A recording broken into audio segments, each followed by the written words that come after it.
Okay, how's everybody doing? So I want to give you my take on this Scale Trains Thrall 48-foot 2-hood coil steel car.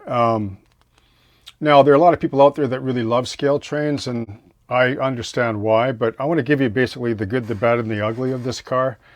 Now, I know that that format sounds maybe silly to some, but, you know, I mean, let's be fair. There's no cars perfect. There are some that are really close, but if perfection means like prototypical accuracy by 100% with not one loose or missing part, then I guess that's perfect, right? But they're pretty close. And so let me get the ugly out of the way first. Like, okay, so I'm in Canada, so that's, you know, that's the context. So this car is $80, right? Canadian. That's ugly to me, but there's context to that as well.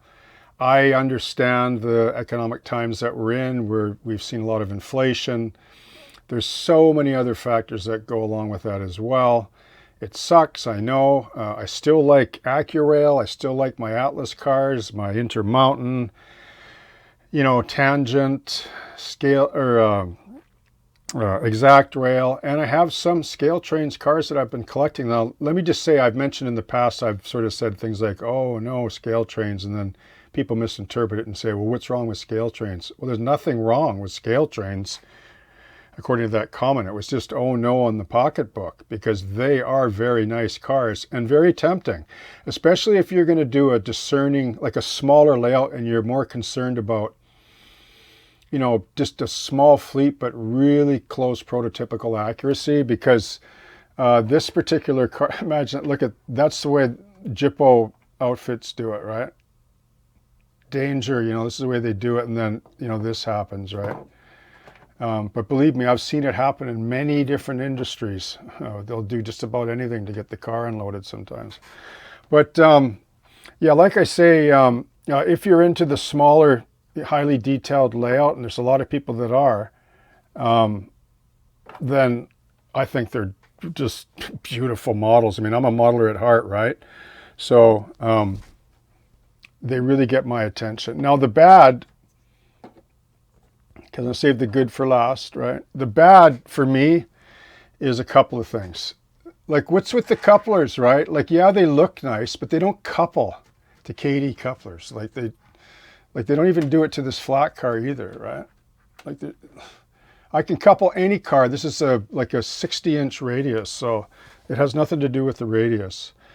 Okay, so that I have a problem with. So, I mean, if they build their coupler boxes that are compatible with KD's, fine. If they don't, then that's an issue, right? So that's bad for me, but there's a way around that as well. So, but anyway, that's the ugly and the bad. Now, let me talk about one other thing before I go to the good.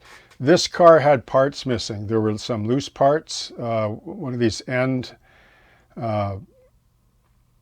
there's sort of like a beam or a bar here was loose that fell off. I get that. And then some of these photo etch walkways are deflected a bit. And there was a couple of minor hooks for these handrails that were missing as well. So that would be considered bad, but I do understand that though. Like, I understand the deflection in photo etch. Like, we want photo etch in a car like that. So what you're going to run into is, you know, 30 degrees in China, humidity, overseas to the United States or Canada, and you get deflection. You get molecular shrinkage and expansion at different rates with metal, stainless, brass, plastic, etc. So that's bound to happen. So these little extrusions where the walkways are probably tacked with CA.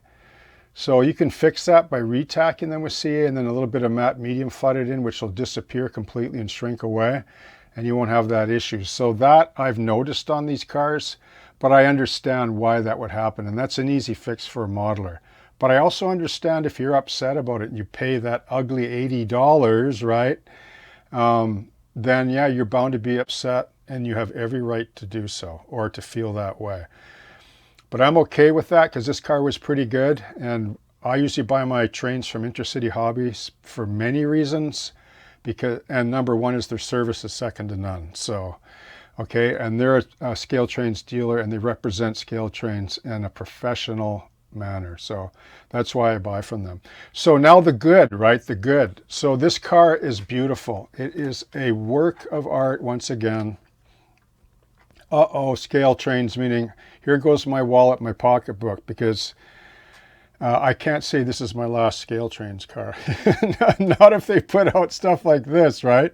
I mean, look at the wood planking. I mean, it's gorgeous, right? You know what I mean? Like, okay. The underbody detail is as good as it gets. I mean, I have other cars like Tangent. They're equivalent to this for sure.